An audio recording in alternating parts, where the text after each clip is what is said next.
That's a cute little doggy, Martin.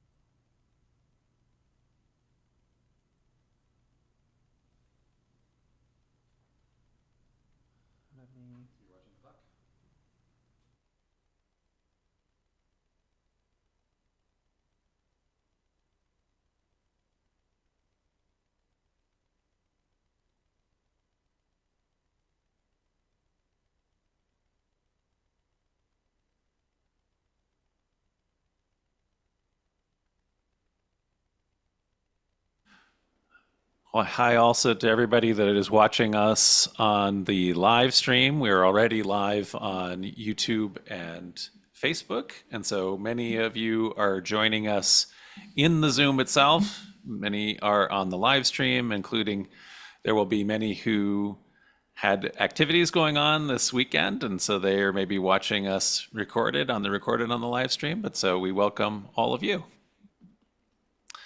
And we are still collecting folks art, but you are ready. We're ready technically on this end whenever you want to start. All right. Well, thank you, John. I think maybe we'll go ahead and get started then. Um, as it looks like we are at the top of the hour, according to my clock anyway.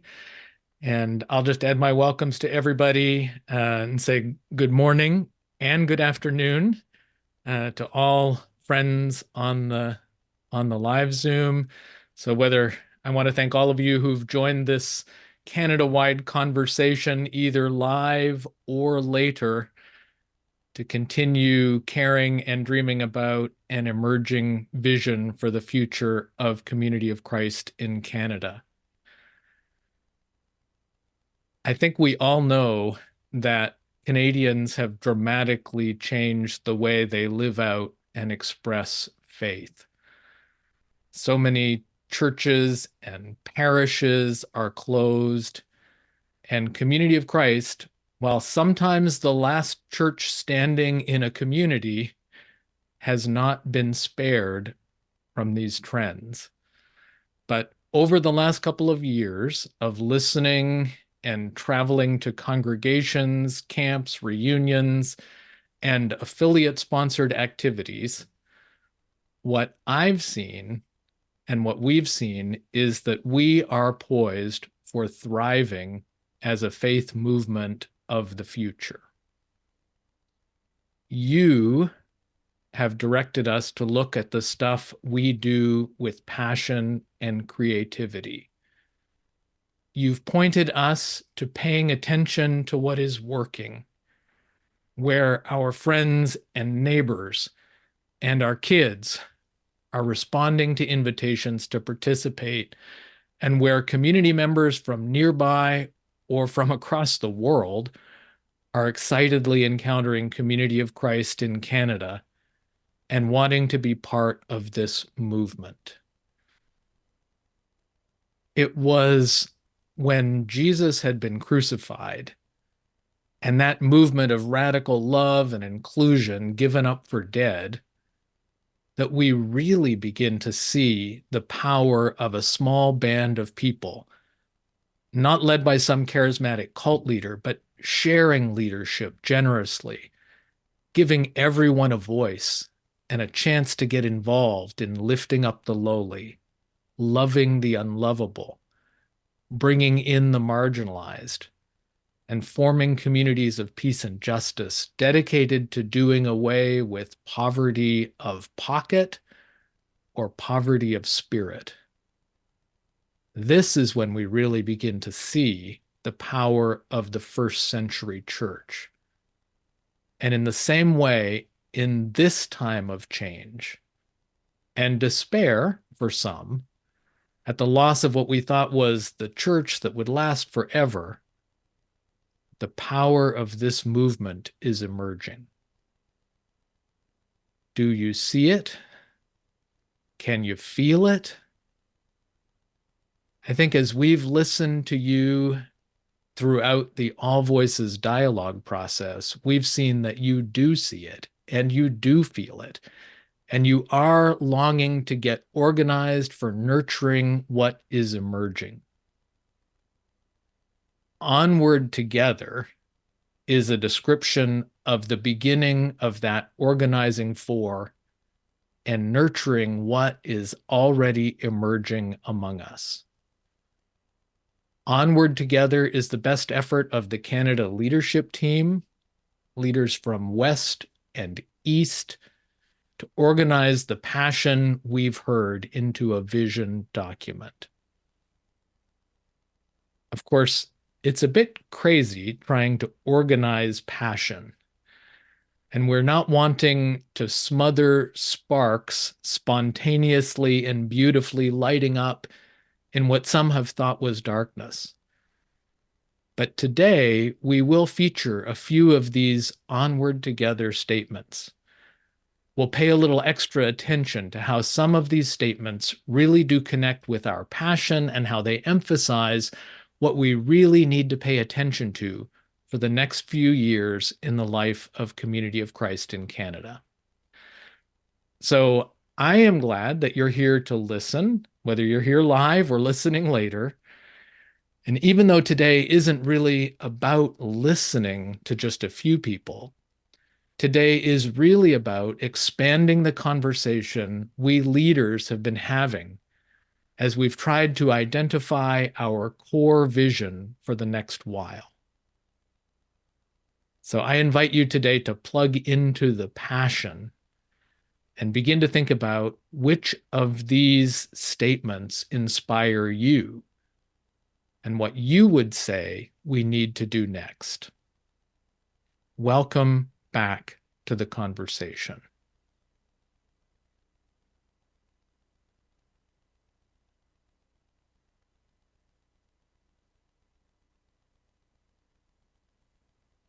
Our call to worship is we begin our All Voices gathering with words of counsel, canonized as section 161 of the Doctrine and Covenants, verses 6 and 7.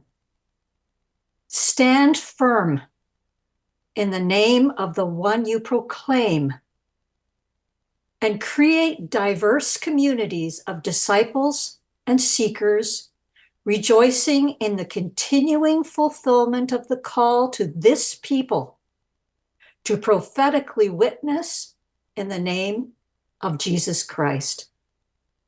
Heed the urgent call to become a global family united in the name of the Christ, committed in love to one another, seeking the kingdom for which you yearn and to which you have always been summoned. That kingdom shall be a peaceable one, and it shall be known as Zion.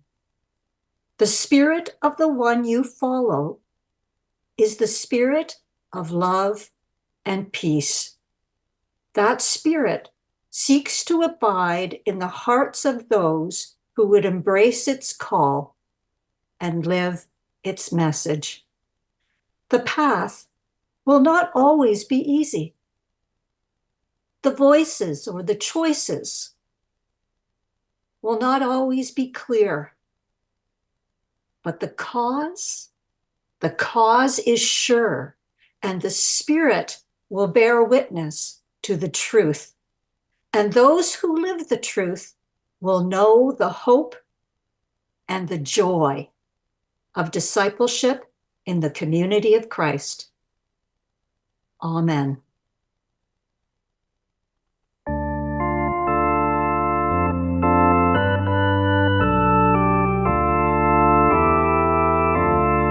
There's a church within us, O Lord. There's a church within us, O Lord. Not a building, but a soul. Not a portion, but a whole.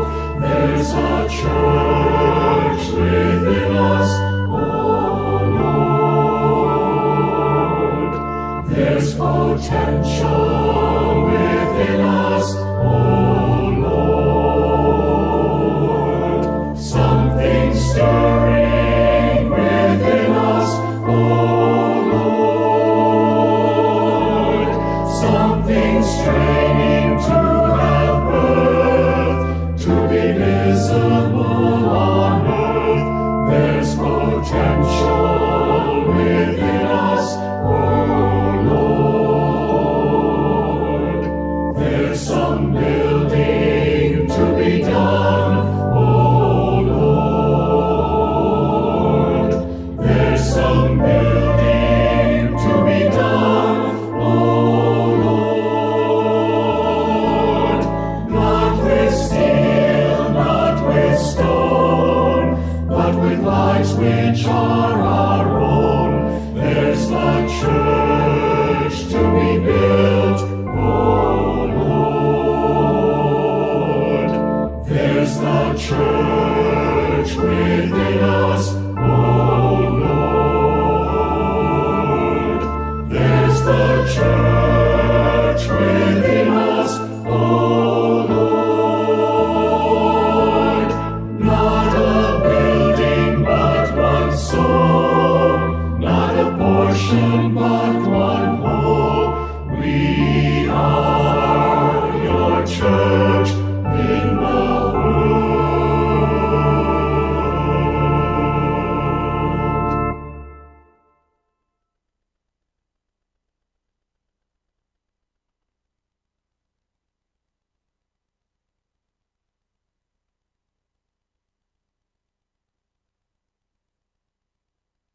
Would you bow with me in prayer? Our gracious God, thank you for the ability to draw together today in this way of being able to discern your will for the onward journey of the community of Christ in Canada. We thank you, Lord, for the leadership team and for the work that they have put in to endeavor to discern your will in this forward journey. We ask for your Spirit to be with us at this time, that as we endeavor to move forward in a productive way, a beneficial way for our membership in Canada, our leadership in Canada, our outreach in Canada, but most especially for your will to be done and for patience as we endeavor to discern and implement your will through our onward journey. So we ask for your careful discernment and leading throughout the rest of this time and as we move forward from this time and this journey onward. In Jesus' name we pray. Amen.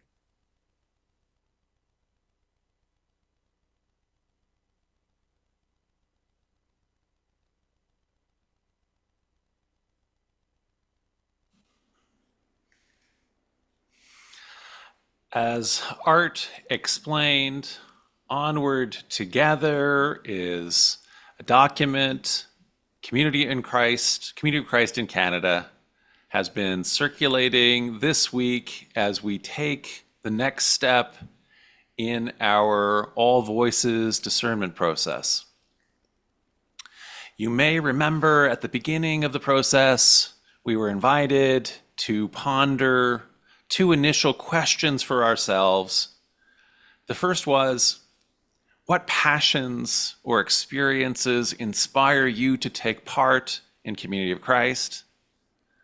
And the second asked, what would you be excited to see happen? What would you be inspired to do as we step forward as a community? We shared our answers together in breakout rooms, sitting in circles under trees at reunions, in one-on-one conversations. Many of the answers took the form of testimonies woven into the diverse tapestry experienced by seekers and disciples of all ages committed to Community of Christ across Canada. We listened together to all of these answers and we heard a number of common themes. The many voices were organized And the Onward Together document arranges them by theme into 5 core statements about our identity, who we are as a church, and what we do as a community. The first statement begins, as Community of Christ in Canada, we express who we are by, and then it shares 5 ways that we express who we are. So we express who we are by embodying the identity, mission, message, and beliefs of Community of Christ in and for the unique Canadian context.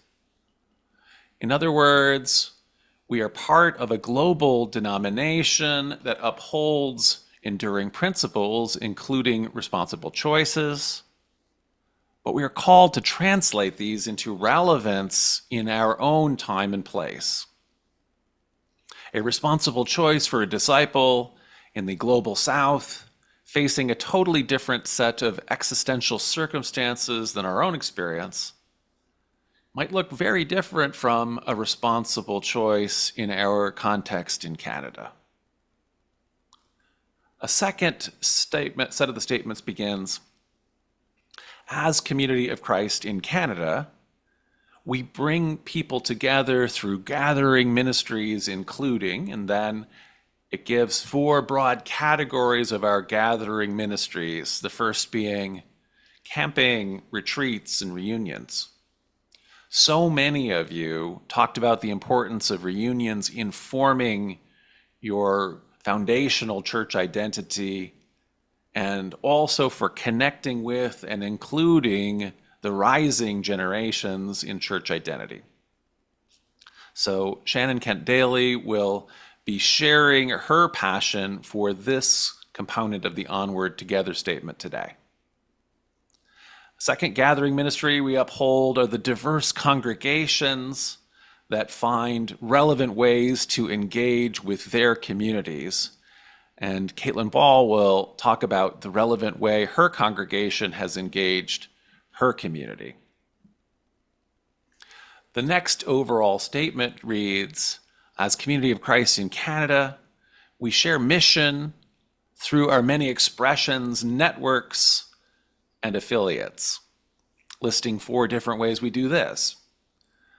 One of these is by promoting and nurturing emerging networks of disciples and seekers, organizing creatively for mutual support in achieving missional goals.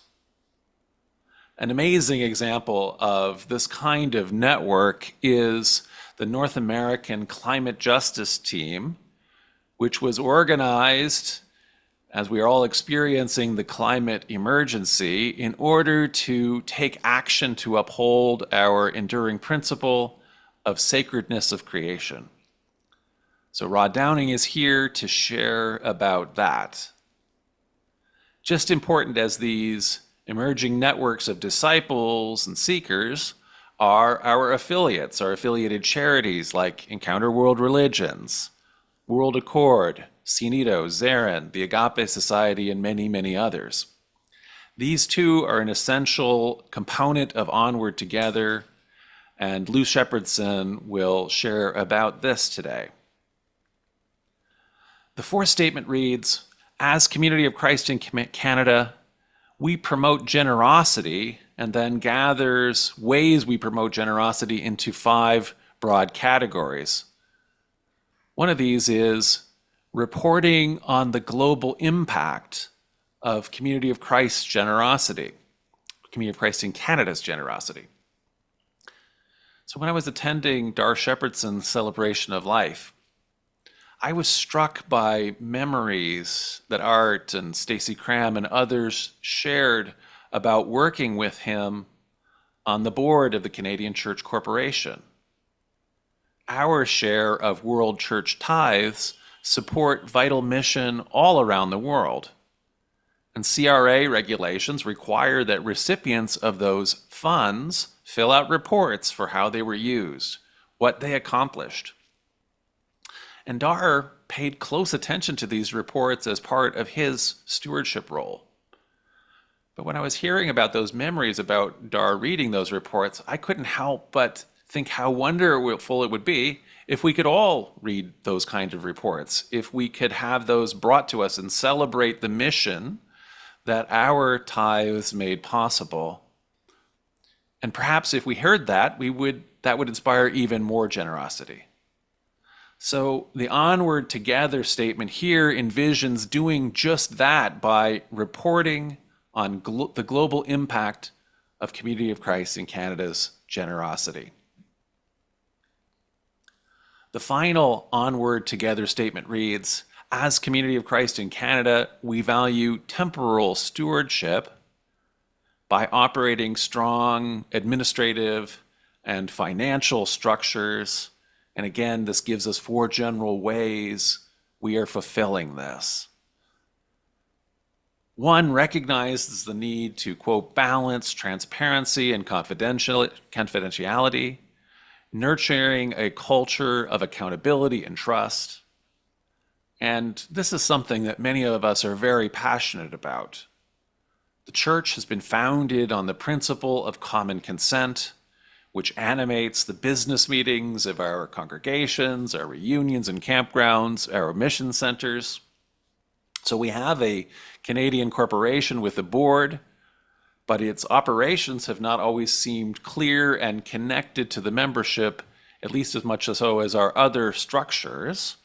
And Onward Together envisions bringing these together. Bryce Taylor, who's also very passionate about this, is here to speak about this need. So my goal has been to walk you through this Onward Together document to give you a sense of what it's about. Our shared vision for Community of Christ in Canada has not been carved in stone and given down from on high, but it is emerging from the testimonies of disciples called to be a prophetic people. Together, we are sharing who we are as a church and what we hope to accomplish as a community going forward. Yesterday, Roger Dodson, who serves on the pastor team with me here in Toronto, called me up on the phone. And we were reminiscing, as we sometimes do, about back 10 years ago when the old octopus furnace at the Bathurst Street Church gave out in the middle of winter one last time, prompting the congregation to move out of the facility and begin meeting together in a rented room in the neighborhood's public library. Yesterday, Roger said to me, John, a dozen or so of us that were gathered there, we never could have imagined what would come just 10 years in the future. Who could have imagined Beyond the Walls, an online service connecting members all across Canada and indeed around the world, attracting so many new seekers, serving as a model that inspires the World Church's own revitalized temple ministries. We didn't get there from there to here in just one step or by accident. As a congregation, we discerned together a vision and articulated a renewal plan. And even after that was written and implemented, it was adapted to respond to missional opportunities as the Spirit presented them. All Voices is a similar discernment, and Onward Together is a similar plan for renewal. We cannot know what Community of Christ in Canada will look like in 10 years, what new expressions will emerge and prove fruitful. But in Onward Together, we have an emerging vision grounded in who we are, what has gone before, with an eye toward the horizon, what we hope to accomplish.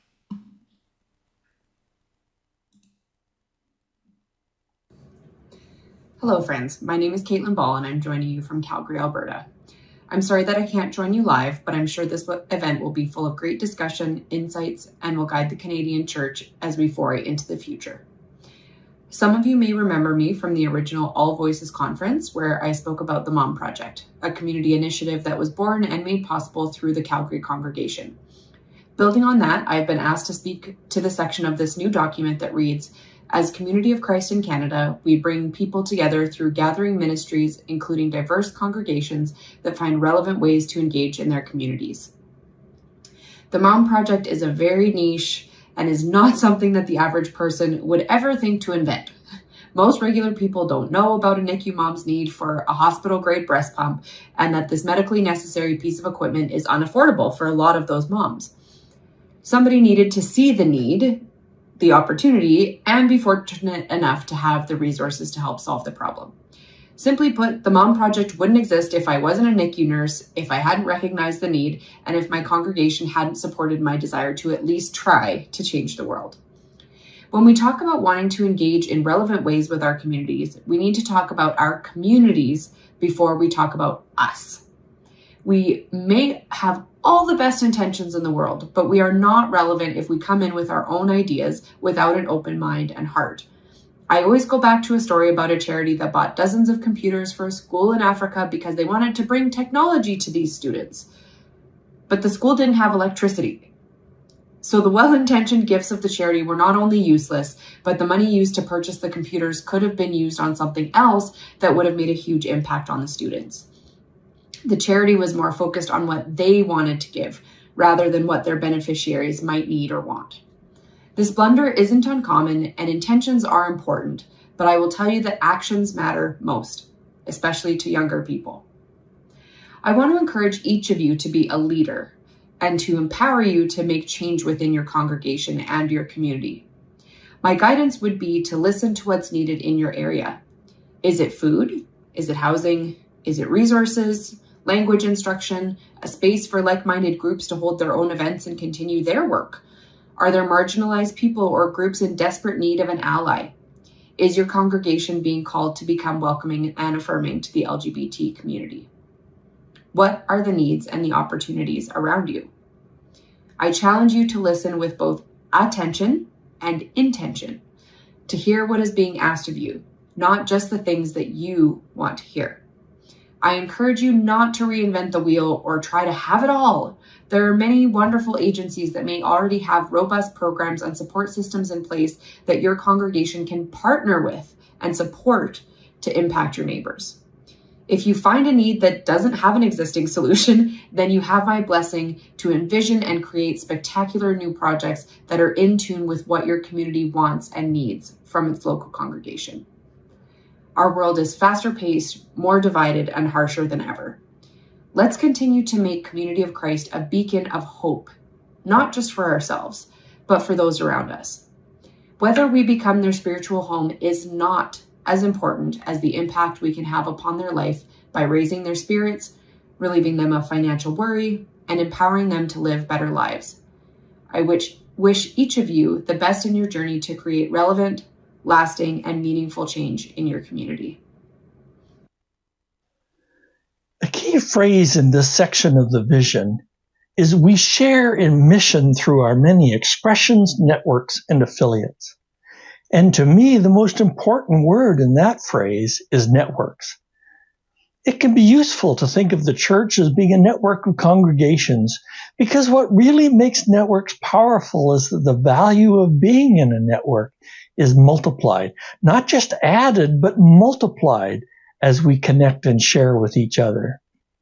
I believe our church affiliates are important not only because they connect us together in supporting them, but they also plug us into bigger networks.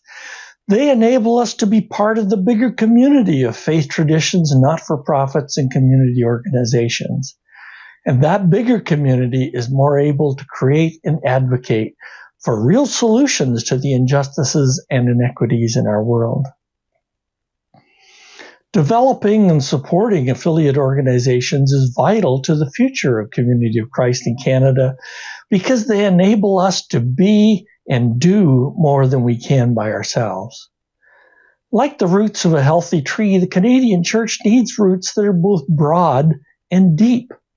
Our congregations offer a breadth of presence and ministry across the country, and our affiliates provide ways for our shared collective ministries to go much deeper than we can at the congregation level. In this way, affiliates become the intersection of our enduring principles and mission initiatives with the skills, practical expertise, and best practices to be found outside of our church community.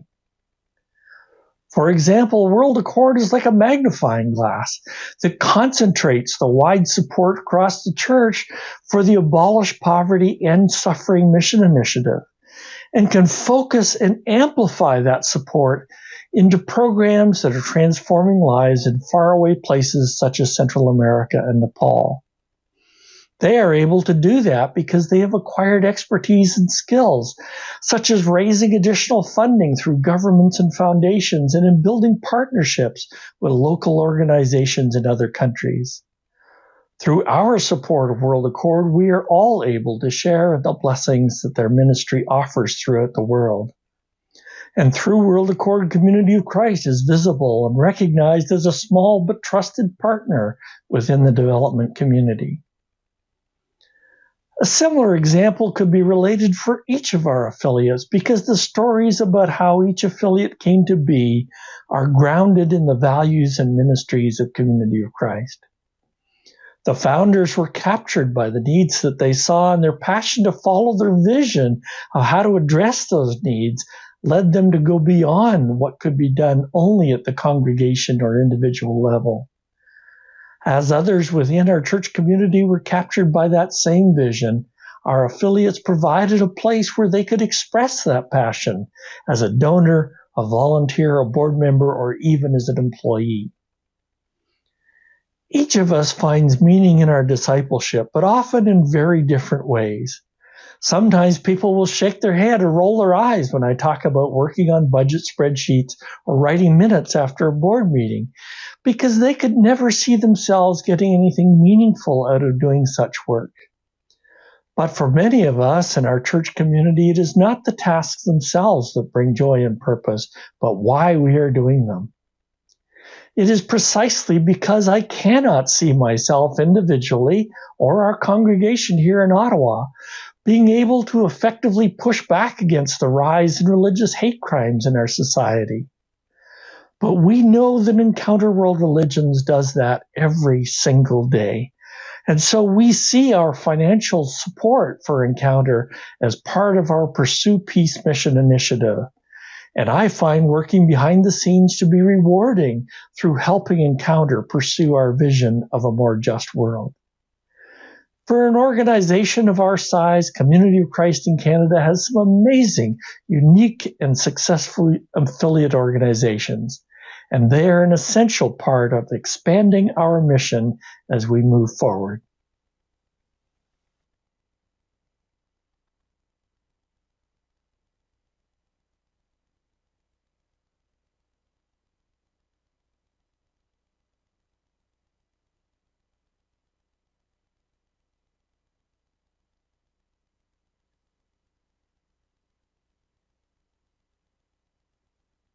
Hello, it's Bryce here, and I'm going to talk a little bit about one of my passions. I don't expect it to be shared by everyone, but I like to talk about governance. I was amused by one Canadian on hearing that Kirkland Temple was, when he heard that Kirkland Temple was sold, he commented on Facebook stating, "Where have I been? Hiding under a rock?" Good governance is what keeps the executives and the membership of any corporate body in common understanding of the mission. When the members of an organization are surprised by their executive decisions, it is a sure sign of diminished governance. When Canadians are surprised to learn that we have a Canadian national expression of the church, it is a sign of diminished governance. Good governance is established through the bylaws of an organization. Many members in Canada have no knowledge of the Canadian corporation of the Community of Christ, and those who do have no understanding of how it relates to the International Community of Christ, and fewer still have access to the bylaws of the Church in Canada.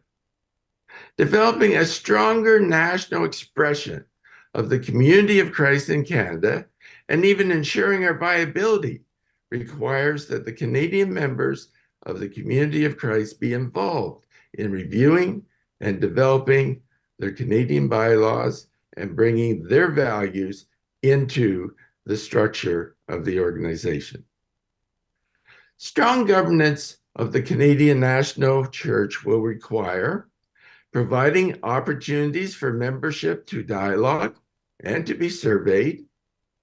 Dialogue must be informed dialogue. So background essays providing the options available need to be developed so faithful dissent and all expressions are clearly expanded. Developing motions with a few whereas statements is really ludicrous. Yet it is the present practice at all levels of our church.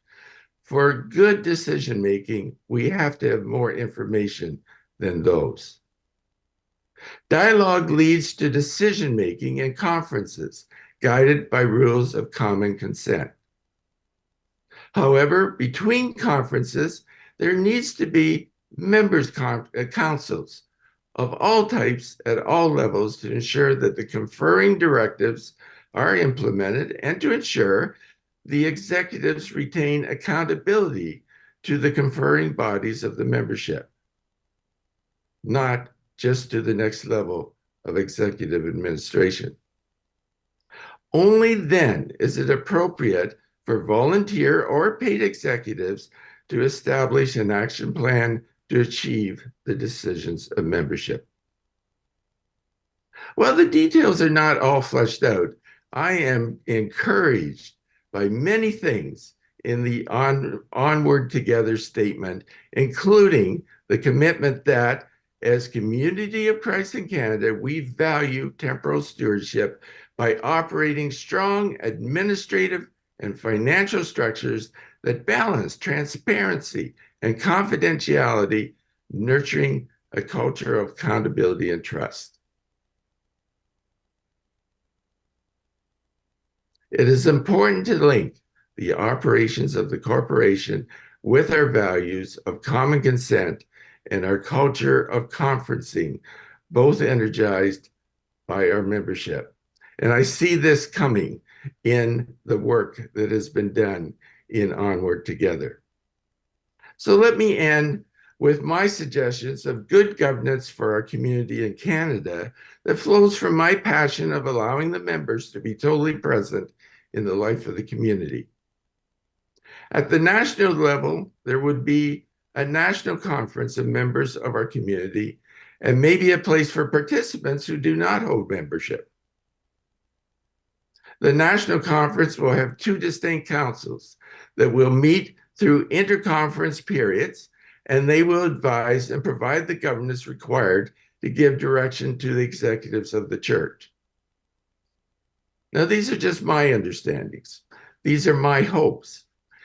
One of those Canadian councils will focus on the community building, the gathering ministries of Community of Christ. Its basic premise will be that there are a broad spectrum of ministries and services that can be provided to members as well as to their surrounding civic communities. And we've already today heard about this. The second council, though, is something that we need to think about. A Canadian Council, too, will focus on the wealth building and social entrepreneurial enterprises of Community of Christ. Its basic premise is that entrepreneurship is the modern expression of the human spirit, that donations will continue to decrease and that donation-based staffing will not be possible in the future. New models of doing Jesus will have to be developed, one of which, unique to Canada, is to apply for government funding to help build a more civil society in Canada, so Canada can be a light onto the world. And we can participate in that if we have a strong Canadian Council that I'm just calling Council 2.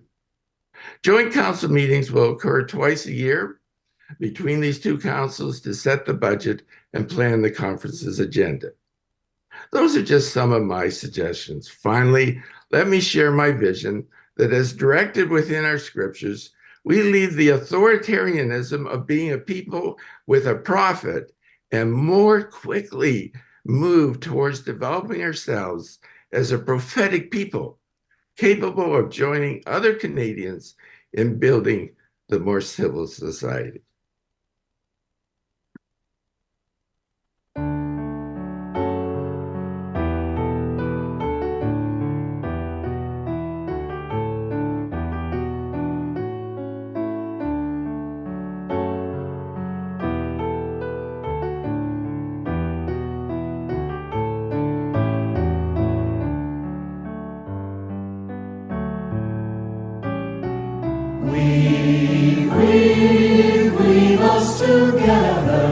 Weave us together in unity and love. Weave us together, weave us together, together in love. We are many textures, we are many colors, each one different from the other. But we are entwined with one another in one great tapestry. Weave us together in unity and love. Weave us together, together in love.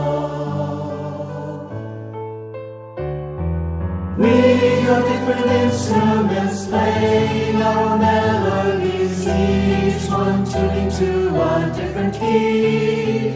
But we are all playing in harmony, in one great symphony.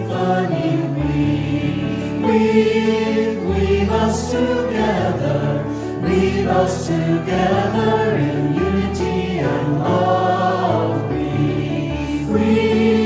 Weave us together, together in love. Moments ago we did not know our unity, only diversity. Now the Christ in me brings the Christ in me, in one great family. Weave us together in unity and love. Weave us together, together in love.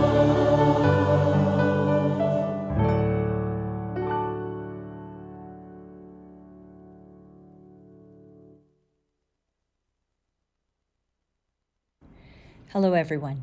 The statement in Onward Together that reads, "As Community of Christ in Canada, we bring people together through gathering ministries, including camping, retreats, and reunions that foster a sense of sacred community while prioritizing the health and safety of the youngest and most vulnerable," truly resonates with me. In my opinion, there is no community more sacred than our camping programs. Since 1883, Community of Christ has been gathering annually to celebrate togetherness in faith. From reunions and kids camp through to senior high and young at heart, these programs provide a space to explore our relationship with God, ourselves, and others. Reunions and camps are where some of our youngest engage in community for the very first time. It is during these times that meaningful relationships are built and nurtured, traditions are born, and memories are created. Most of you are probably conjuring an image in your head of a special memory from your time as a camper. Perhaps it's of a group of friends gathered around a steaming dishwasher during KP, or belting out a repeat after me song during campfire. Maybe it's sharing a conversation under the shade of a tree, or perhaps it's just simply enjoying a meal together. It could be watching a multi-generational baseball game where everyone wins, or simply splashing in the water at swim time.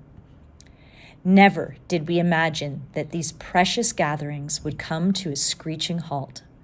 For 2 years, our summers were simply not the same.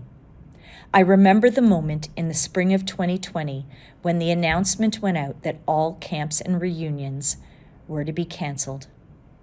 I'll never forget my youngest daughter's tears when she realized that she would be missing out on her final year of spectacular at Graceland University, which is held each July, and senior high camp at Naranto the following August. This was more devastating to her than her canceled prom or high school graduation. For her, there was simply no comparison. Like so many others, her camp experiences were and continue to be the foundation for her faith. In 2022, camping finally returned. I worried about how this gap would affect the camping experience for our younger generations.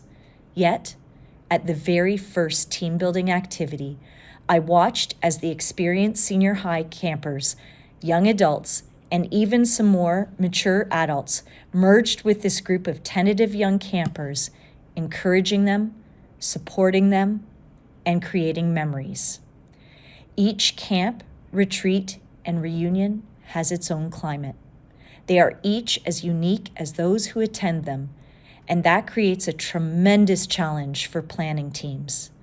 Directors and staff work very hard to ensure that there are meaningful activities that resonate with campers. Art, music, sports, games, and the list goes on. Amazingly, our campers returned post-pandemic without missing a beat, a true reflection of the experience and dedication of Community of Christ volunteers. Over the last 2 years, I have had the privilege of watching my young nephew begin his camping journey. Understand, this is a child that is apprehensive about being away from his parents and his home. Yet, just this past weekend, we began a countdown of the number of weeks until Loaves and Fishes reunion. His response, excitement to return to Ziontario. I know that so many of you can relate to this. I bet you have your calendars marked too. But help is needed. Camps are experiencing a shortage of staffing. My nephew's journey cannot continue without someone to step up as his counselor in training, his counselor, his camp director, his lifeguard, or his cook.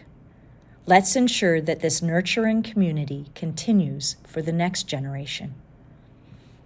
We need to recognize young leaders who will serve to strengthen our community at camp and beyond.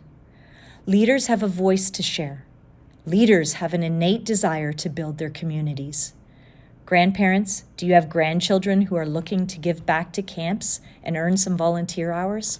Parents, do you have some time to teach a skill, bake muffins in the kitchen, light a campfire, or run an elective?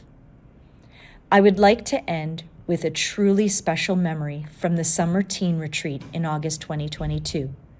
Originally, we were very nervous about combining 13 to 18-year-olds at the same retreat. Would we be able to create a cohesive atmosphere with such an age range? Our answer came during the dance on the final night. It was the last song. A few of us were in the kitchen preparing snacks when we were quietly summoned by some other staff to come into the dining hall. We discovered that a few of the campers had started dancing in a circle, and one by one, the other campers joined in. Not a single person remained outside the circle. A true demonstration of Onward together.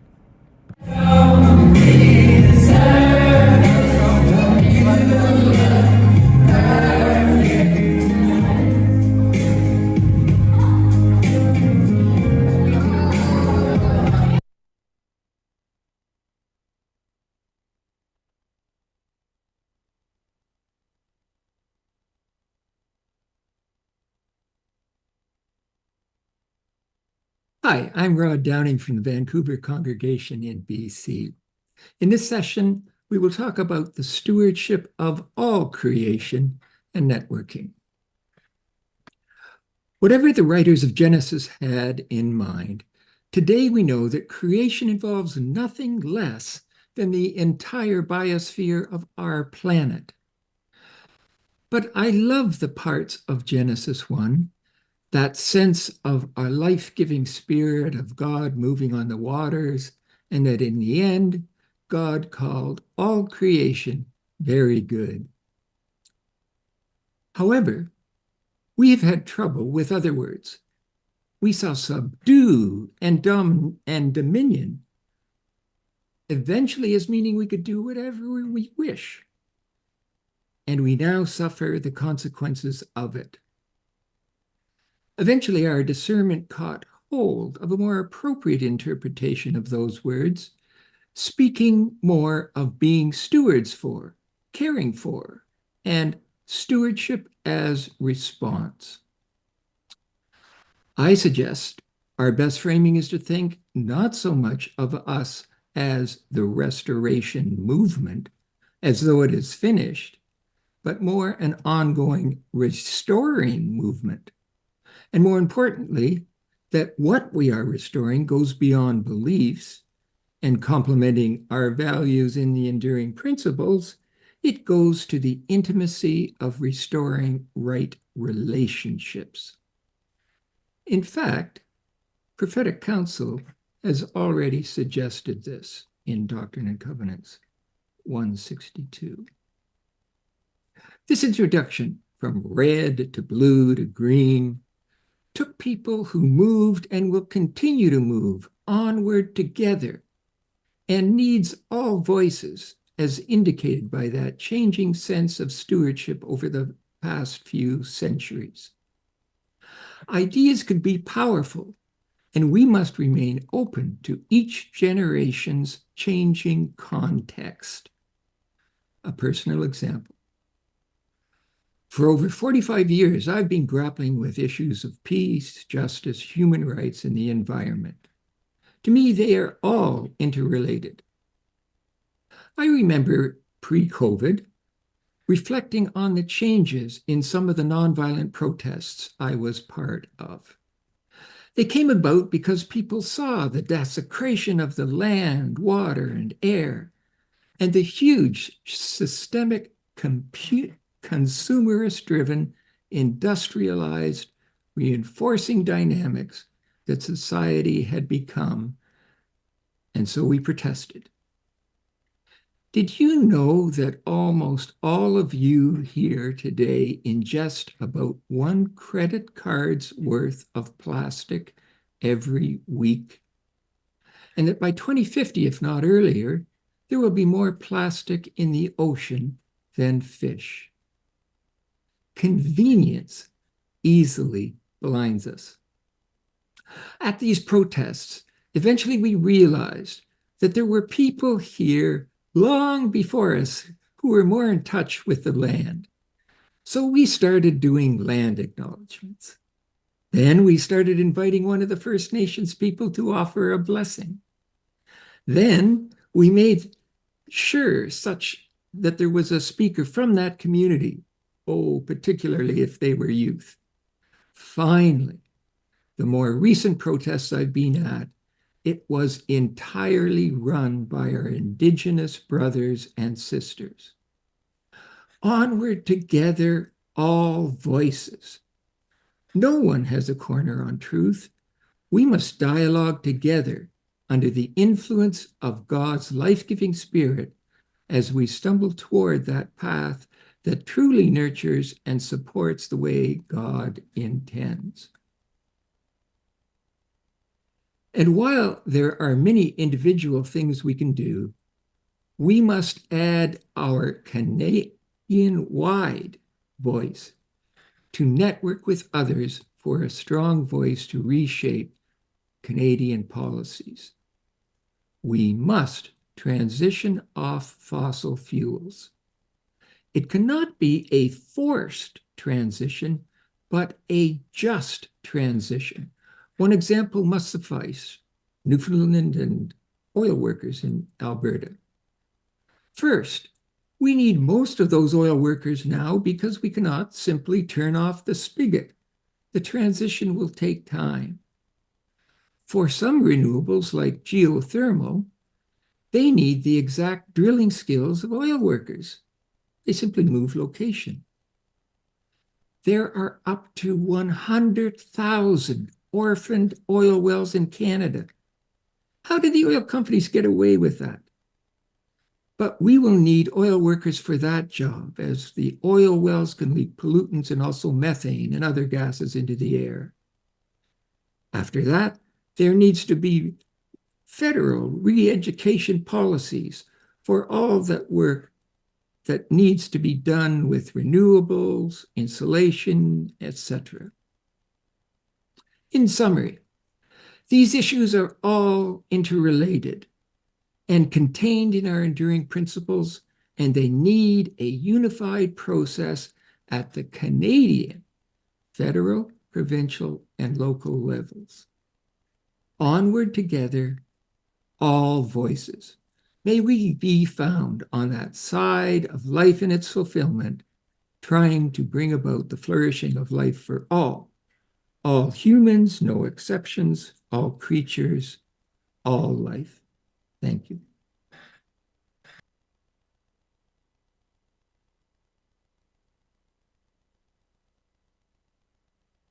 Thank you, Rod. And thanks to the 5 people who agreed to be featured today. Hopefully, we start to see how each one of these statements and specific bits of vision touch on things that are really important to us and that point to the potential for expressing the loving, inclusive, inclusive church of compassion and justice that longs to live on in 21st century Canada. I know when I listen to these dreamers and visionaries, I forget about selling buildings and declining budgets. I get caught up in the life of the church, longing to break free. Each one of the tabs in the Onward Together document represents passion and energy and ideas like these people have shared with us this morning or this afternoon. I hope that you've even been a little distracted as you've listened, as you find yourself thinking about one of the Onward Together statements or priorities that particularly inspires you. The idea is that Onward Together represents our shared understandings for our future as Community of Christ in Canada. They're all a little different. Some of them are things that you and a couple of friends can get together and work on. You'll start an online queer theology book club, and you'll be living out our identity as Community of Christ in Canada. Some of the Onward Together statements point to the need for major investments of organizational muscle, like as we get organized for working together on the business plans we need for securing the future of our camping and retreat ministries across the country. All of them, I think, are this interesting blend of our heritage, our legacy, and our promise. They point at ways that what we bring from our Community of Christ past uniquely positions us to really make a difference in the faith landscape of a modern Canada, where many might assume that faith has no place. The Onward Together vision does call us beyond just clinging to our weekly Sunday services. There's more to Community of Christ in Canada than just holding one more worship service or preaching one more sermon. What we heard from you very clearly is that your passion lies in those other things we do. Don't be mistaken. I'm not saying that you're not interested in church anymore. I'm saying that Onward Together expresses a longing for focusing on the church that excites and inspires you. It's time for us to recognize that the church is the passionate community expressing faith in a variety of ways that inspires and energizes, and that our friends and neighbors are genuinely curious about. When I was recently in Nepal with World Accord and with Shobha from Women for Peace and Democracy, she bragged on and on about Community of Christ in Canada. Our meal times were spent with her probing for information about the church with respect and genuine curiosity. We've got an amazing history of international development and partnerships with World Accord, and we need to rededicate ourselves to those. It is not time for this work to just fade away. When Dawn Dawson, one of the Canada East Mission Center presidents, called and talked to her old high school friend who is now running a summer camp program for LGBTQIA plus kids in various sites across Canada, he was dreaming right along with her about how Community of Christ in Canada could collaborate on this vision. We are uniquely poised to engage in this kind of ministry, even from a faith perspective. We know the power of camping, like Shannon has shared with us, and we know that people of faith don't have to hate queer kids. There's incredible energy in those moments when police officers participating in an Encounter World Religion Discovery Week learn that Encounter World Religions was born out of a quirky little Christian denomination called Community of Christ. And that's the energy that Onward Together challenges us to tap into. So friends, I want to give you a little bit of homework for this summer. This summer, ponder these priorities and possibilities. Focus on a few or on one that you would like to significantly engage with. What would it look like to let go of some of what you do out of duty or obligation to passionately focus on parts or on a part of Community of Christ in Canada that shows energy and promise for the future? What might be required for plugging into that passion? Who else is interested in that part of this project? Who will be your partners? There's room for wild dreamers, for entrepreneurs, and for those with administrative skill. We need theologians, artists, social workers, and business people. Together, we'll respond to God's vision for Community of Christ in Canada. Our next steps will need to be tailored to each project and initiative. For some, responding to this vision will be about finding a friend to try something small and new with. For others of these important visions, we have serious work to do to develop new business plans to provide for the success of programs that seemed to happen automatically when the church was populated with previous generations of volunteers. What can you offer? What do you want to let go of? And where do you want to engage? Allow yourselves to find sparks of energy and hope described in what we're calling Onward Together. These are the proposed areas of focus found as our leaders, West and East, sifted through the dreams and visions of the All Voices testimonies and dialogue. Don't be overwhelmed by the document. Allow yourself to perk up at the parts or part of this vision that describes what motivates you. Jump back into the conversation. We'd love to hear your feedback and your ideas, just like we've heard from a few this morning. We'd love to have your suggestions about next steps. What teams do we need to form? What funding do we need to free up to make this happen? Talk about this around your kitchen table or under the plum tree at camp this summer. Reach out to someone on your Mission Center president team, or to Troy, or to Deborah, to Leandro, or John, or to me. Let's talk about what's next as we get going onward together.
Folks, this will conclude the formal part of our gathering, but we have set aside time for Q&A.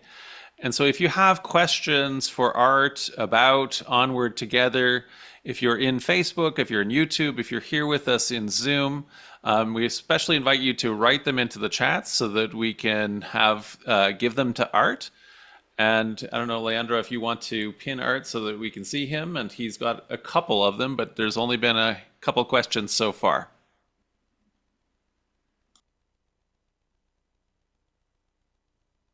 Thanks, John. Thanks, everyone. I do see, so there's a question that was shared in YouTube, and maybe I can just go ahead and read the question to you. So the question comes from Carmen Thompson on YouTube, and Carmen's commenting that I agree with Bryce on transparency within the Canadian Church. So far, we've not seen any of that. For example, we do not know who is on the board or how they were elected or selected or appointed. We also have no idea what assets have been assigned to the Canadian Church or how those assets are being used or invested. We need to see a financial statement and soon.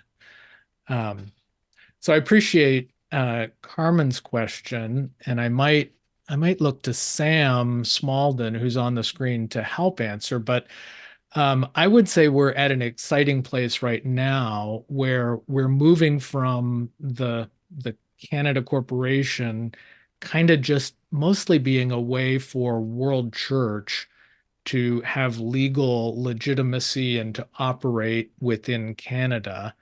We're moving from that and imagining something that is much more Canadian owned and with a lot more of Canadian engagement in it. So I know we're planning at our conferences this fall to share the financial statements, really all of our financial statements from across Canada, so that everybody from Canada can start to get a sense of the whole financial picture of how we operate financially in Canada. So whether you're in Canada East or Canada West, you'd have a chance to see the financial statements from the two mission centers in Canada and from the World Church side of Community of Christ operations at the Canada level. And I know we're also looking to start exploring ways to operate the church in Canada more from a Canada level. And so questions like Carmen is raising about who is on the board, and like Bryce is raising about how do people get on the board. Right now, since the board really kind of represents World Church operating in Canada, people on the board are appointed by World Church officials and by Canadian church leaders appointed by World Church officials. So those are things that we want to look at as we figure out how to have a more transparent, more democratic Canadian operation. So for those who are interested in that kind of thing, and yeah, I know Bryce is, but I know others are too. I think in the next year or so, there will be great opportunities to engage and to bring some of those ideas like Bryce was bringing to us this morning, so that we can have a better understanding of who we are as a community of Christ in Canada and how we operate as a Canadian church. So I'm excited about this part of the work that we have to do. So thanks for the question, Carmen. Sam, I don't know if you want to add anything onto that. I see you there on the screen, but Oh, I didn't think I could unmute. Hello, everyone. oh, look at you. Look at me. Yes. Hello from Calgary. I would agree with what Art has said. The Canadian Corporation has actually existed in a legal form for over the last decade. Primarily, it's been aligning itself to ensure that it's in compliance with Canadian regulations and legislation. And I think we're at the pivot point where we're starting to align ourselves with the church in Canada and all the organizations, whether it be congregations, campgrounds, missions, affiliates. And so a lot of the questions that are being raised are good questions. We're in the process of evolving into the answers of those questions. We have not arrived yet. So certainly the conversation is timely, and certainly let you know that we're open to being transparent and sharing information as we move forward together. Thanks, Sam. So I see another question from Martin Turnan that came in. I'm not sure where it came in, but it's in my chat screen. So Martin says, has a purpose of a national church been defined, or is this a work in progress? And I think where we're at, Martin, is that we've needed to exist as a national church for legal and financial purposes related to the CRA and to governance. I think we're discovering a greater sense of identity together as Community of Christ in Canada. Some of that has been emerging through the All Voices conversations and dialogue. And I think the vision and purpose statements that are outlined in the Onward Together document are kind of the beginning of our sense of what the purpose of Community of Christ in Canada might be. So it is a work in progress, I think. But I think that there is kind of a shared cultural and missional perspective on being Community of Christ in Canada that's emerging. Some of that goes way, way back, I think, and we've tapped into it from time to time. Of course, when we had our national conference, looking at queer or LGBT inclusion in the church, I think that was a moment where we came together as Canadians with purpose. So I expect going forward, we will continue to be a mix of Canadian national purpose and vision and more localized clusters of mission and vision being expressed in different kinds of ways. So it is very much an ongoing work in progress. Let's see what other. I see Claire Shepherdson asking, would a Canadian church be completely independent from World Church relative to administration and financial matters? So I'm inclined, Claire, to give an initial emphatic no. So I think I know one of our shared understandings at the World Church level is that it's really important to Community of Christ identity that we are a global community of churches and people who are interconnected and interdependent. At the same time, we are recognizing that to be authentically Community of Christ, we also need to really honor the local cultures and expressions of what Community of Christ is and can be in different contexts. So my expectation is that it will always be a complicated dynamic of interrelatedness, even as we in Canada express a little bit more autonomy and accountability and responsibility for our identity, both financially and legally, and in terms of the mission and vision of the church, as we take what it is to be Community of Christ and live that out in a Canadian context. So I think we are moving towards more autonomy, even though I think we will continue to be connected and interdependent. So I'm excited about that ongoing relationship, both being a little bit more independent, but not losing who we are as Community of Christ worldwide. And I'm just looking at, I see a comment from Leah Christensen, and she's interested in the ideas that Bryce shared. She says those were new to her. Where can we find more information on these ideas? Or is this an invite to have a conversation with Bryce? So I would say, Leah, every conversation with Bryce is a wonderful opportunity. So I would encourage you to have a conversation with Bryce.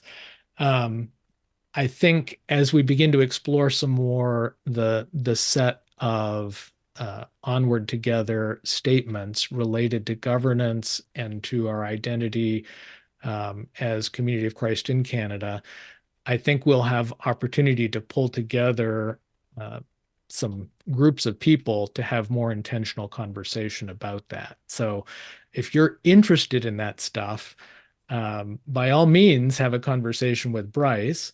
But I would love to hear from you also as we start to identify people who are interested, particularly in different aspects of this work. So I hope that helps provide some clarity, or at least some encouragement there for going forward. So let's see. Sorry, I'm answering and trying to keep an eye on questions coming in. So I see from Kathy Baker a suggestion for purpose. I see. So I think, Kathy, maybe you're kind of thinking back to the question that was asked by Martin, maybe about the purpose of Community of Christ in Canada. I'm not sure, but Kathy says, suggestion for a purpose: to lift people up to healthy relationship with God, others, themselves, and all of creation, based on Doctrine and Covenants 163 2b. The restoring of persons to healthy or righteous relationships with God, others, themselves, and the earth is at the heart of the purpose of your journey as a people of faith. Yeah, thanks, Kathy. That's a great expression of our vision. Shirley Smith asks, if a congregation has to sell due to financial need and declining members, can they tap into the proceeds from the sale of their buildings to finance new missions that are intended to help develop new growth, maybe fulfill a need over time for a new facility that suits their new initiative? Yeah, so thanks for that question, Shirley. I think the short answer is yes. So right now, the way we're set up is that when a congregation building sells, a conversation begins between the congregation and mission center leaders and the field apostle and the Bishop of Canada, or the mission center financial officer, about the future mission of that congregation. And congregations are able to present a mission plan and a proposal to reinvest net proceeds from the sale of a building to continuing the mission in that place. In some cases, the financial need in one place has diminished, and the mission plan doesn't require all the resources that come from the sale of a property. And when that happens, there are ways for those net proceeds or the assets from the sale of the building to go and help the church in other places where there are opportunities for continued and ongoing mission. We're kind of coming to the end of a significant project that we have been engaged in to help fund the retirement liability for past generations of World Church employees. And so as we finish that work now, I think we have the opportunity for any net proceeds that aren't going to be used locally to go into a Canadian endowment, and to be able to pool together funds so that we can use those to invest in our mission priorities across Canada. We'll be sharing some more about where we're at with that. We've already got a significant amount invested in our Canadian endowment, and we're looking forward to continuing to build that up as well. But I would say yes, in response to Shirley's question, there is potential and opportunity to reinvest locally if there is still viable and vibrant mission that could go on there. And I would say wherever we've got viable and vibrant mission that's just missing money to make that happen, we should have conversation about that and explore what resources we might have available. So I hope that is helpful, Shirley. So Susan Trimble is asking oh yes, so the CIMM courses online are fantastic. Susan says, will there be a return of in-person courses, for example, MEADS in Canada? Yeah, so thank you for that question, Susan. I don't know yet. So it's interesting to hear your feedback on the online courses.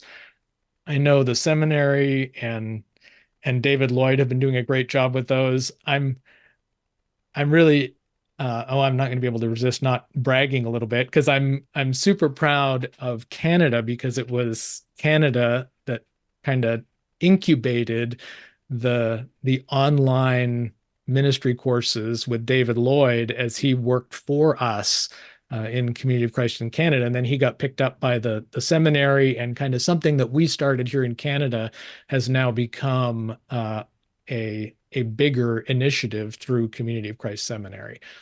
But yeah, I think, is there potential for us to explore doing some things face to face?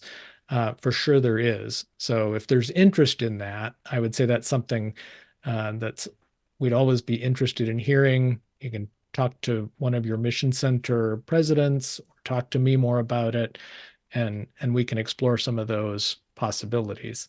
Of course, it's really handy to be able to take advantage of technology, and we may only have a person here and a person there who are interested, but bringing them all together online can create kind of some good energy for learning together.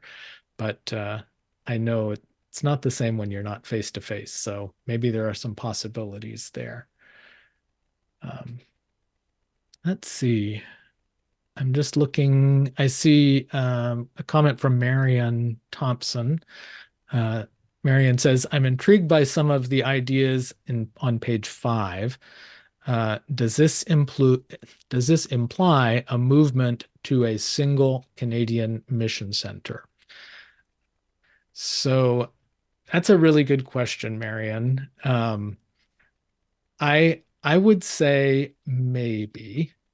So I think as we've been dialoguing together across Canada, and as we're looking to kind of simplify our organizational structure, it may be that we would want to explore the possibility of a single Canadian mission center. That would perhaps be kind of an easy way to get some nice, simple alignment with our legal, financial, and administrative structure at the Canada level and with CRA. And increasingly, we've just got a lot of things that we have to do the same for CRA because we're one country and one national registration. And so there would be maybe some advantages. I think what we still need to talk about is obviously Canada is a big country, and we've got different regions and perspectives in different parts of Canada. So I would say that's an ongoing conversation that we need to talk about some more. Probably relates to some of those governance questions that Bryce was talking about, that Leah was asking about. So I'm going to say I don't know for sure yet. I know that we're sensing kind of a Canadian identity emerging, and I know I'm sensing that people want to be more aware of how we're operating financially and legally at the Canada level. And I think we have to somehow find ways to make things simpler, not more complicated. So it may be that aligning our legal structure in Canada with an administrative structure like a Canada Mission Center could have some benefits for us. But if we look at something like that, we'll still need to have lots of things happening in clusters regionally or locally as we um, live out the mission of the church in different parts of Canada. So um, we're talking about that question. We don't have a final absolute decision yet. If you're interested in that question, I would love to hear from you, or you can reach out to one of your mission center presidents. If there's someone you know in leadership, by all means, reach out to them, express interest, and love to involve you in that conversation. Before anything like that would happen, we would need to take formal steps in terms of formal dialogue and voting at mission center conferences. And so nothing has happened yet, and nothing will happen like that without some more conversation, even though there are some intriguing possibilities. So thanks for asking that question, Marion, giving me a chance to share a little bit more about where we're at there. Well, Art, I think we're not seeing any other questions on either Facebook or YouTube. We thank you so much for sharing all of those insights. And we thank everybody for joining with us in this online gathering, this event of all voices as we explore the path onward together. And so maybe just here at the end, as we've also come to the end of our time, we just maybe bring all of the windows back and let everybody unmute and say hi and bye and all that kind of great things. So thank you for being with us. Thanks so much, John. Thank you, everybody. Thanks to all the Canada leaders who have participated in getting us to this point. So appreciate everyone being engaged. Thanks, Art. Thanks, everyone. David. Bye, everyone. Bye-bye. Bye, everyone. Bye, everyone.